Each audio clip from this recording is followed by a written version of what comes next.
Hello guys, कैसे हो आप? आपका स्वागत है मेरे चैनल स्टडी बाय सीमा में। तो आज आपके लिए मैं लेके आई हूँ क्लास 10th के मैथ के नेक्स्ट इंपॉर्टेंट क्वेश्चन हैं जो आपके एग्जाम में आ सकते हैं।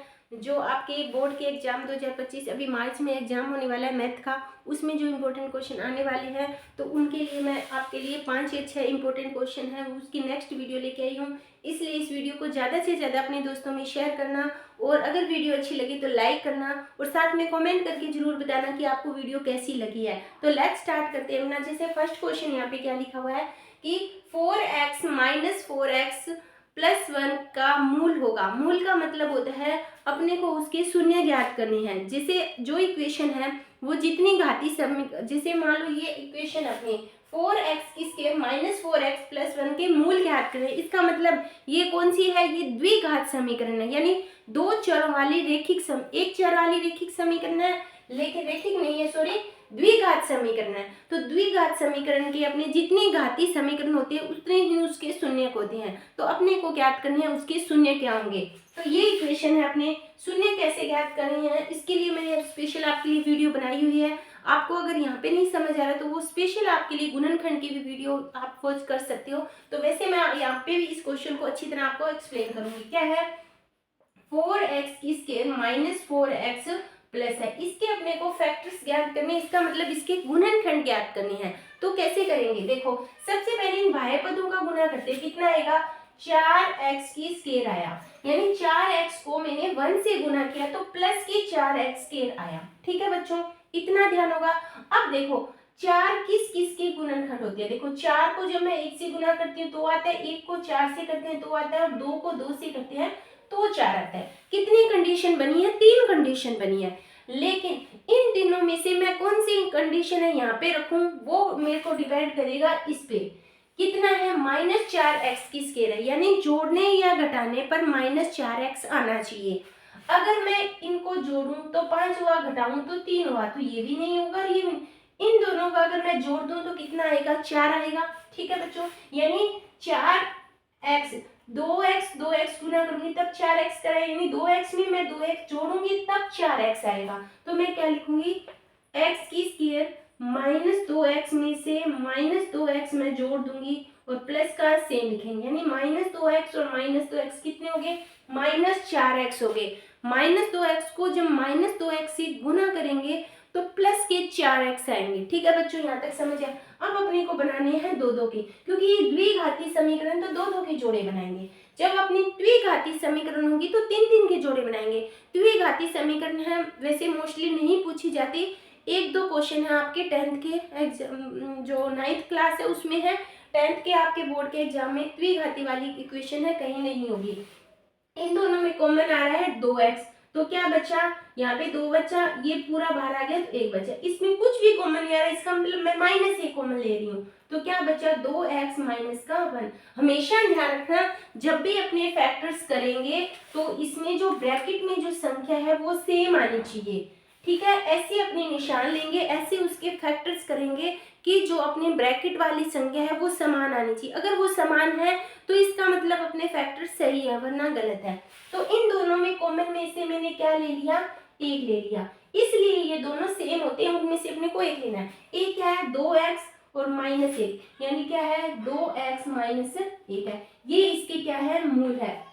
ठीक है बच्चों, अगर एग्जाम में यहाँ पे ये ऑप्शन नहीं है, अपने को x का मान दिया है, तो यहाँ से इसके बराबर मैं 0 रख के x की वैल्यू 1/2 आ जाएगी। यहाँ पे भी x की वैल्यू कितनी आ जाएगी, 1/2, यानी x के दो मूल है, कितने, 1/2 और 1/2। जितनी घाती समीकरण होती है उतने ही उसके क्या होते हैं, मूल होते हैं। आई होप आपको ये क्वेश्चन है वो अच्छी तरह समझ आ गया होगा। जो सेकंड क्वेश्चन है वो क्या क्वेश्चन है, 20 संख्याओं का समांतर माध्य अपने को दिया हुआ है तो उसके माध्य योग ज्ञात करना है। आपके जो लास्ट जो प्रश्नावली है 13वीं, सॉरी, संख्याक की स्टेटिक्स, वहाँ पे अपने क्या करते हैं, जब भी माध्य माध्यिका और बहुलक घात करते हैं तो बच्चे क्या होते हैं, थोड़ा सा डीपली कर लेते हैं। सिंपल क्वेश्चन एग्जाम में आते हैं वो क्वेश्चन बच्चे नहीं करते। क्यों? क्योंकि उनको उस जो आपकी जो टॉपिक प्रश्नावली दी हुई है वहाँ पे सिंपल क्वेश्चन नहीं दिए हुए। लेकिन एग्जाम में ऑब्जेक्टिव टाइप, वन लाइनर या अति लोकात्मक या रिक्त स्थान वाले क्वेश्चन है, वहाँ पे जो माध्य से या बहुलक या माध्यिका से रिलेटिव जो सिंपल क्वेश्चन आते हैं वो पूछे जाते हैं, न कि अंतराल वाले। जो अंतराल वाले क्वेश्चन है वो 5 नंबर में पूछे जाते हैं। तो जो सिंपल क्वेश्चन है वो बच्चे नहीं करते, तो इसलिए ये मैं सिंपल क्वेश्चन लेके आऊँ कि इस टाइप के भी क्वेश्चन आपके एग्जाम में आपको देखने को मिल सकता है। क्वेश्चन क्या है? 20 संख्याओं का समांतर माध्य अगर है तो संख्या। अब अपने को पता है कि समांतर माध्य कैसे ज्ञात करते हैं, माध्य कैसे ज्ञात करते हैं। अब बच्चे कहेंगे माध्य होता है समेशन fx बटे समेशन f, ये होता है। ये कब होता है? जब अपने को कोई भी संख्या अंतराल में दी होती है या सिंपल x दिया हो, f दिया हो, उससे अपने fx का गुना करके और f का टोटल मान ऐसे। लेकिन जब इस टाइप का क्वेश्चन दिया होता है, आपने छोटी क्लासों में औसत पढ़ा है। औसत क्या होता है? राशियों का योग बटे राशियों की संख्या। जो औसत होता है वही अपना समांतर माध्य है। तो समांतर माध्य का फॉर्मूला जो क्या होता है? राशियों का योग बटे राशियों की संख्या। राशियों का योग बटे राशियों की कुल संख्या। अपने को माध्य दिया हुआ है, समांतर माध्य कितना दिया है? 12। राशियों का योग अपने को ज्ञात करना है और कुल संख्या कितनी दी हुई है? अपने को 20 दिया है। जब योग ज्ञात करेंगे तिरछा गुना करेंगे तो कितना आएगा? 240। यानी उन संख्याओं का टोटल योग कितना है? 240 है। तो ये क्वेश्चन है बच्चों अपने दिमाग में फिट कर लेना, क्योंकि इस टाइप का क्वेश्चन है आपको एग्जाम में आपने को इस बार जरूर देखने को मिलेगा। वैसे पिछली बार भी दिया हुआ है, उसमें क्या दिया हुआ है कि इतनी प्रथम प्राकृतिक संख्याओं का माध्यम, या ऐसे दे सकते हैं कि प्रथम 10 प्राकृतिक संख्याओं का माध्यम ज्ञात करो, या 10 पूर्ण संख्याओं का माध्यम ज्ञात करो, या सम संख्याओं का माध्य ज्ञात करो, या विषम संख्याओं का माध्य। वो एग्जामिनर पर डिपेंड है कि वो किस टाइप से छोटे क्वेश्चन है वो देता है। लेकिन जो 5 नंबर के क्वेश्चन है वो तो अपनी जो बुक है वो फिक्स है, उसी टाइप के आएंगे। लेकिन जो छोटे क्वेश्चन है माध्य माध्यिका और उससे रिलेटिव है वो क्वेश्चन है एग्जाम में, इससे छोटे क्वेश्चन है इस प्रश्नावली से काफी पूछे जाते हैं। थर्ड अपना जो क्वेश्चन है वो क्वेश्चन है साइन a इक्वल टू 4/5 हो तो tan a का मान ज्ञात करो। tan a की अपने को वैल्यू ज्ञात करनी है। ये आपकी त्रिकोणमितीय 8वीं प्रश्नावली है, उससे क्वेश्चन है, इंपॉर्टेंट क्वेश्चन है, इसलिए ये क्वेश्चन मैं यहाँ पे लेके आई हूँ। क्वेश्चन में क्या कहा है? साइन a का मान अपने को दिया है 4/5। अब आपने एक फॉर्मूला पढ़ा है लाल बटे कक्का पढ़ा है, तो यानी ये क्या होता है? साइन, पहला साइन, कोस, टेन, कोट, सेक, कोसेक होता है। यानी साइन का जो सूत्र होता है वो l बटे के, यानी l की वैल्यू कितनी है यहाँ पे? 4 और k की वैल्यू यहाँ पे कितनी है? 5 है। अपने को एक वैल्यू ज्ञात करनी है, किससे निकालेंगे? पाइथागोरस में क्या होती है? कर्ण की स्क्वायर बराबर आधार की स्क्वायर प्लस लंब। कर्ण कितना है? 5, तो 5 की स्क्वायर। आधार ज्ञात करना है, कर्ण कितना है? 4 की स्क्वायर। ये हो गया अपना 25 a की स्क्वायर प्लस 16, ये इधर आएगा तो कितना होगा? 9 a की स्क्वायर। जब स्क्वायर हटाएंगे तो कितना आएगा? वर्गमूल आ जाएगा। तो a अपना जो है वो कितना आ गया? 3। अब अपने को करना है tan a का। tan a का होता है ये l बटे a, यानी tan a इक्वल टू होता है l लंब बटे आधार। लंब कितना है अपना? 4, आधार कितना निकाल लिया? 3। तो अपना tan a है वो कितना आ गया? 4/3, इसका करेक्ट आंसर है। ठीक है बच्चों, तो आई होप ये प्रश्नावली आपको अच्छी तरह आती होगी, क्योंकि सबसे इम्पोर्टेंट प्रश्नावली है और सबसे ज्यादा क्वेश्चन इसी प्रश्नावली में से आपके एग्जाम में आपको देखने को मिलेंगे। जो नेक्स्ट क्वेश्चन है अपना आता है फोर्थ। क्वेश्चन में क्या कहा है? 2 tan 30 डिग्री 1 प्लस tan की स्क्वायर 30 डिग्री का मान होगा। इम्पोर्टेंट क्वेश्चन है, मोस्ट इम्पोर्टेंट क्वेश्चन है। क्वेश्चन में क्या कहा है? 2 tan 30 डिग्री बटे 1 प्लस tan की स्क्वायर 30 डिग्री की वैल्यू पता होगी, याद करना है। अब देखो ये क्वेश्चन कब सोल्व कर पाओगे? जब आपको जो त्रिकोणमितीय टेबल है वो अच्छी तरह याद होगी, उसके जितने भी मान हैं वो आपको अच्छी तरह याद होंगे, तो आप इस क्वेश्चन को सोल्व कर पाओगे, वरना नहीं कर पाओगे। तो इसलिए जब भी त्रिकोणमितीय वाली प्रश्नावली आप करो तो उससे पहले वो टेबल है वो अच्छी तरह याद कर लेना। नहीं आती तो उसकी बनाने की जो ट्रिक्स है वो सीख लेना, आपके क्वेश्चन है वो सोल्व हो जाएगा। 2 इंटू tan 30 की वैल्यू होती है 1/√3। ठीक है बच्चों, 1 प्लस 10th इसकी 1/2 और इसकी क्या है, इसकी अपनी स्केयर, तो इसको गुना करेंगे तो 2/√3 हो जाएगा। 1 प्लस 1 की स्केयर 1/√3 की स्केयर 3। ठीक है बच्चों, तो 2/√3 एलसीएम आया 3, 3 प्लस 1 यानी 2/√3 इंटू बटे के बटे में ऊपर जाके क्या हो जाती है उल्टी, तो ये कट गया अपना 2, तो क्या होगा 2/√3। हमेशा ध्यान रखना ये मान है, जब भी अपने करते हैं क्वेश्चन सोल्व करेंगे त्रिकोणमितीय वाले में, तो अपने को बटे के नीचे बटे जो हर है हर में अपने को अंडर में संख्या नहीं रखनी। ये थोड़ा सा ध्यान से समझना बच्चे यहाँ तक क्वेश्चन है वो सोल्व यहाँ तक नहीं छोड़ सकते, क्योंकि नीचे अंडर में संख्या आ गई तो इसको अपने यहाँ पे नहीं छोड़ना।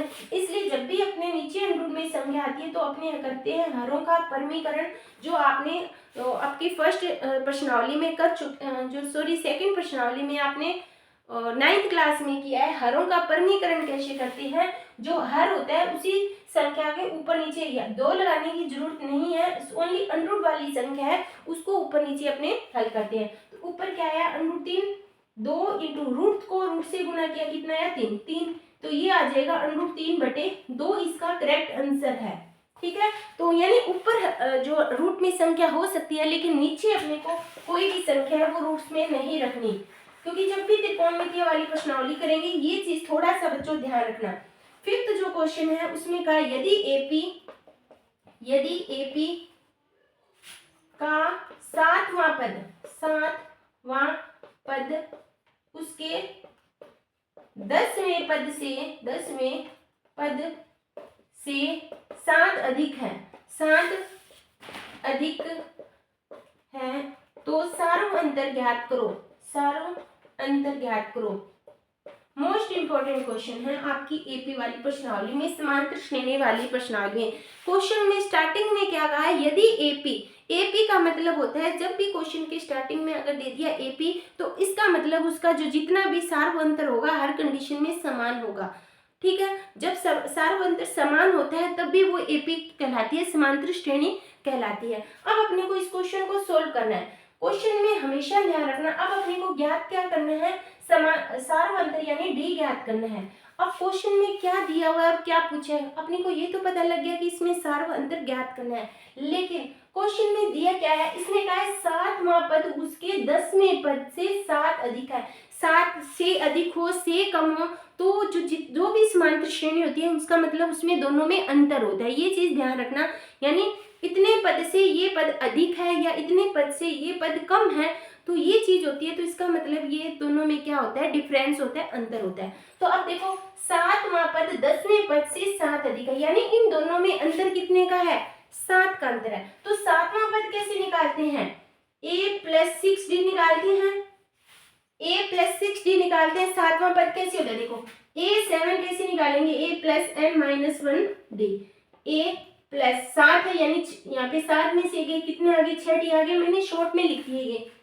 यानी जब भी पद ज्ञात करो तो a + 6 और 10वां पद क्या होता है, a + 9d में अंतर कितने का है, 7 का। अंतर का मतलब है 7 का। जब भी अंतर का निशान आए आगे वाली संख्या को ब्रैकेट में रखो, क्योंकि बाहर माइनस का निशान है तो अंदर के निशान चेंज हो जाएंगे। तो a + 6d - a - 9 = 7, ये प्लस है ये माइनस कट गया, इन दोनों में अंतर कितने का है, -2 अंतर कितने का है इन दोनों में, 9 में से अगर 6 गए तो कितने हो गए, -3d = 7, तो d का मतलब है 7/3, यानी जो सार्व अंतर है वो कितना हो गया, -7/3 इसका करेक्ट आंसर है। जैसे भी अपने को जो भी दिया हो, यानी 7वां पद उसके 10वें पद से अधिक है, इसका मतलब डिफरेंस, 7वां पद a + 6d और 10वां पद a + 9d। ठीक है बच्चों, तो अब इन दोनों में डिफरेंस कर लेना, ये अपना आ गया दोनों में सार्व अंतर। तो आई होप ये जो 5 क्वेश्चन है वो आपको अच्छी तरह समझ आ गए होंगे। तो इसी तरह जो नेक्स्ट वीडियो आएगी उसमें भी अपने क्लास 10th के मैथ के इंपॉर्टेंट क्वेश्चन है वो लेके आएंगे। अगर वीडियो अच्छी लगे तो लाइक करना, इस वीडियो को अपने स्टडी ग्रुप में शेयर जरूर करना। थैंक यू बच्चों।